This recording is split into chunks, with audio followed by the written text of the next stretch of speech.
When I came to this hospital a few years ago, one of the most heartbreaking things is when parents ask you, is there a place for me to stay?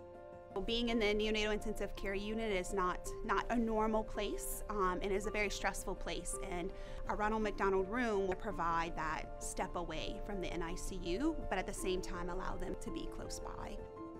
A place that would have a lounge area for families, an outside garden space where they can step out, get some sunshine, as well as a couple of rooms where they can spend the night. They can be readily available and bond with them, while at the same time bring back a little bit of normalcy into their day, because the hospital is a very stressful place to be, especially when it's your child. Any parent or family that has a newborn baby in NICU, or a child who is critically ill that will anticipate a long stay in the hospital would qualify to use the room.